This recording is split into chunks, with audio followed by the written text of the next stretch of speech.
একজন মানুষ কতবার বিয়ে করতে পারে, এই মেয়ের কতবার বিয়ে করলে তার বিয়ের স্বাদ মিটবে, এটা আসলে কারোর জানা নাই।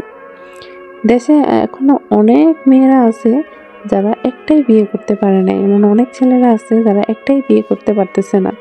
আর এই কন্টেন্ট ক্রিয়েটার ইয়াসিন আর মিথিলা, এরা একে একে কতবার যে বিয়ে করলো, তাদের এই বিয়ের নাটক কোনোভাবেই শেষ হচ্ছে না।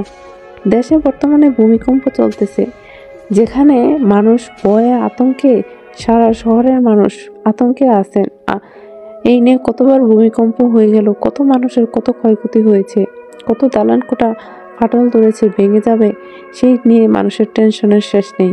আর এরা তারই মধ্যে বিয়ের এক নাটক স্টার্ট করে দিছে। কারণ তাদের যখনই ভিডিওতে ভিউজ আসে না, তখনই তারা এই বিয়ের নাটকটা শুরু করে। কারণ এই বিয়ের নাটকটা শুরু করলে সবাই তাদের বিয়ে দেখা স্টার্ট করে। আর তাদের জীবনটা অনেকটা আসলে জি বাংলা আর স্টার জলসার নাটকের মতো হয়ে গেছে। যখনই তাদের টিআরপি নেমে যায়, তখনই তারা বিয়ের নাটক শুরু করেন। তো তারাও এরকম করে, ভাই তোরা তো একবার বিয়ে করছস, তো আর কতবার তোদের এই বিয়ে করা লাগে, আর বিয়ের রিসেপশন করা লাগে, আর এই সাজে গুজে এত নাচ গান করা লাগে? একটু আল্লাহরে তো ভয় কর, একটু তো এখন দিনের পথে আয়। অনেক তো টাকা ইনকাম করলি, আর অনেক তো এই নাচা গানা করলি। এই নাচা গানা বন্ধ কবে করবে এরা?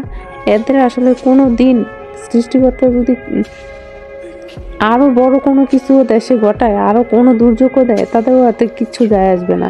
এরা সেদিকে মনোযোগই দিবে না। এরা